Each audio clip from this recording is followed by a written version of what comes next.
Hello everyone, myself ए राजमाने. आता आपण next म्हणजे चौथा चॅप्टरमधला सिक्वेन्शियल लॉजिक सर्किटमधला नेक्स्ट पॉईंट बघणार आहोत. ठीक आहे. आता बघा कुठला पॉईंट आहे, क्लॉककडे D flip flop.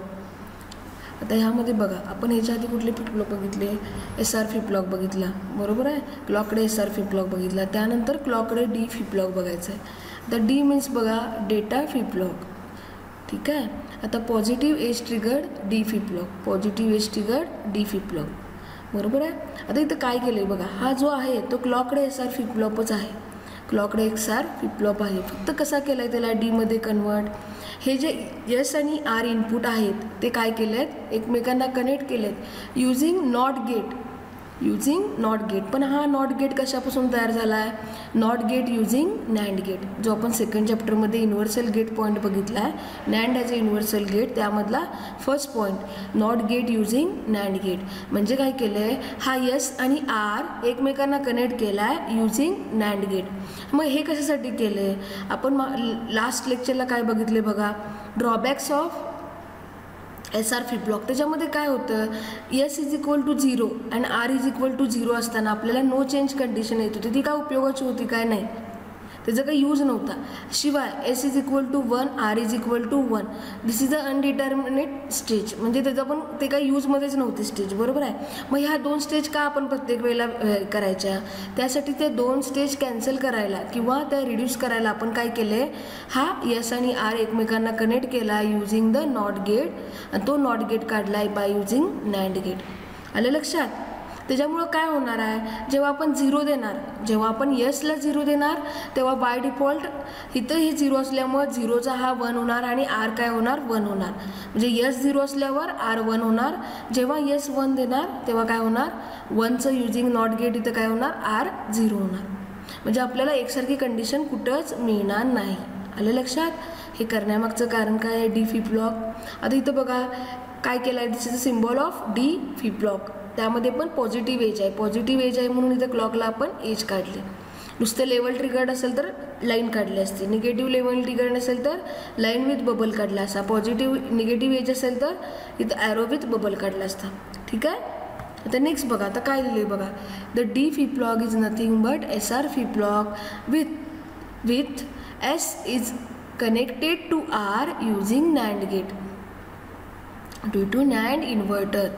This will avoid problem associated with SR equal to 0 0 and SR is equal to 1 1 condition. म्हणजे SR इज इक्वल टू 0 0 आणि SR इज इक्वल टू 1 1 ह्या कंडिशन आपल्याला अवॉइडच करायच्या होत्या. त्या अवॉइड करण्यासाठी आपण S आणि R एकमेकांना कनेक्ट केलं युझिंग द नॅन्ड गेट किंवा using the not gate, that is nothing but the D flip flop.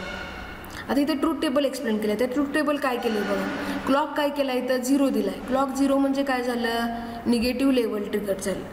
मग इथं काय होणार आहे, काय डी काय पण असू दे, आपलं आउटपुट काय येणार, नो चेंज येणार. जेव्हा मी क्लॉक 1 देणार म्हणजे पॉझिटिव्ह लेवल ट्रिगर्ड होणार, तेव्हा पण काय आहे, आपला फ्लिप फ्लॉप काय आता इथं पॉझिटिव्ह एज ट्रिगर्ड आहे, त्यामुळे तो पॉझिटिव्ह एजलाच काय होणार, रिस्पॉन्स होणार. तो निगेटिव्ह एजला रिस्पॉन्स होणार नाही किंवा पॉझिटिव्ह लेवलला होणार नाही किंवा निगेटिव्ह लेवलला होणार नाही. व जेव्हा इथं 0 आहे म्हणजे निगेटिव्ह लेवल आहे तेव्हा आपल्याला नो चेंज येणार. जेव्हा इथं 1 म्हणजे पॉझिटिव्ह लेवल आहे इथं पण आपल्याला नो चेंज येणार. आणि जेव्हा निगेटिव्ह एज आहे तेव्हा पण काय येणार, नो चेंज येणार. आलं लक्षात. निगेटिव्ह एजला पण काय येणार, नो चेंज येणार.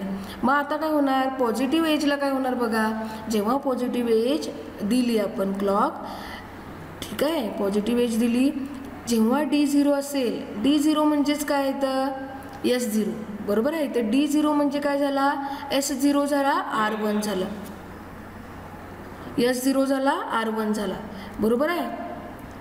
D0 म्हणजे काय झालं, S0 R1. मग S0 R1 असताना आपलं काय असतं, S0 म्हणजे काय झालं, Sला 0 आहे, R1 म्हणजे आपलं आउटपुट काय झालं, रिसेट. मग रिसेट कधी येणार, रिसेट म्हणजे काय येणार, Q0 Q बार 1, Q0 Q बार 1. नेक्स्ट काय बघा, D1 असल्यावर काय होणार, S1 होणार आणि D1 असल्यामुळं काय होणार, R0. मग S1 R0 असताना आउटपुट काय असतं आपलं, S1 R0 असताना आउटपुट काय असतं, सेट. त्यामुळे इथं काय होणार, फ्लिप फ्लॉप सेट होणार. आलं लक्षात. बघा D0 म्हणल्यावर S0 झाला, R1 झाला. S0 असताना R1 असताना आपलं आउटपुट नेहमी काय ते रिसेट म्हणजेच 0 1. आणि इथं काय आहे D1 म्हणजे S1 R0. S1 R0 म्हणजे आउटपुट काय येणार सेट, त्यामुळे इथं काय येणार 1 0. मग तर इथं काय लिहिलं आहे बघा, reset set Q follows the D input. येते लक्षात, Q follows the D input. Next काय बघा, negative edge triggered D flip flop. आता ह्याच्यामध्ये काय काढलं आहे, bubble with arrow, bubble with arrow. आता इथं क्लॉक D Qn+1 Q⁻n+1. आता इथं कसं केलं बघा, फ्लिप फ्लॉप डिसेबल कधी होणार म्हणजे अनेबल होणार नाही, कारण त्याला चुकीचं क्लॉक पल्स मिळाला होतो, अनेबल होणारच नाही. मग आता क्लॉक 0 असल्यावर पण नो चेंज, क्लॉक 1 असल्यावर पण नो चेंज, पॉझिटिव्ह असल्यावर पण नो चेंज. मग तो डिसेबल अनेबल कधी होणार, फ्लिप फ्लॉप रिस्पॉन्ड कधी करणार, फक्त निगेटिव्ह एजला. बरोबर आहे. म्हणजे हे काय झालं, ॲरो इकडे खालच्या बाजूला निगेटिव्ह एज, इथे निगेटिव्ह एज. 0 असल्यावर अगेन रिसेट आणि 1 असल्यावर अगेन सेट. मग सारखंच इथं काय लिहिले बघा, Q output follows the D input. म्हणजे जेव्हा 0 देतोय तेव्हा 0 1च मिळते, जेव्हा 1 देतोय तेव्हा 1 0च मिळते. Q output follows the D input. येते लक्षात.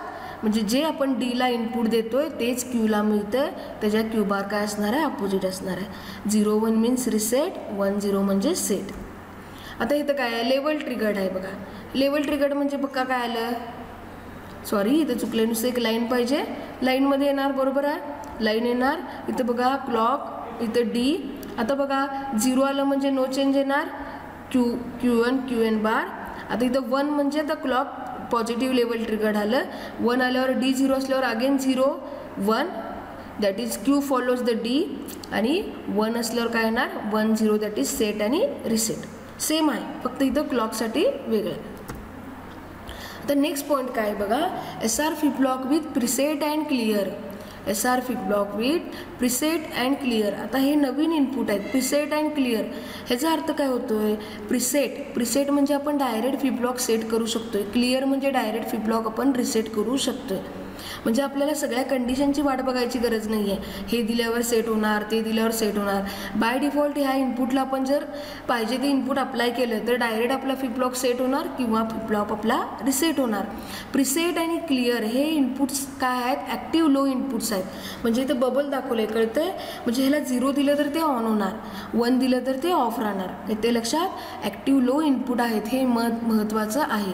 आता केस 1, आता इथं बघा सिम्बॉल कसा काढला आहे बघा, सेम काढायचं. SR फ्लिप फ्लॉप सारखं क्लॉक दिलाय, फक्त प्रिसेटला इथं वर लाईन काढले, मग बबल काढलाय. क्लिअरला पण तसंच. म्हणजे ह्याचा अर्थ काय आहे, this is a active low flip flop, this is a active low flip flop. Case 1 काय बघा, प्रिसेट क्लिअर 1 आहेत, प्रिसेट आणि क्लिअर काय आहेत 1 आहेत. प्रिसेट क्लिअर 1 असल्यावर काय असणार आहेत, 1 असल्यावर ते ॲक्टिव्ह होणार काय नाही, 1 असल्यावर ते काय होणार आहे, डिसॲक्टिव्ह होणार किंवा अनेबल होणार नाही, डिसेबल होणार. बरोबर आहे.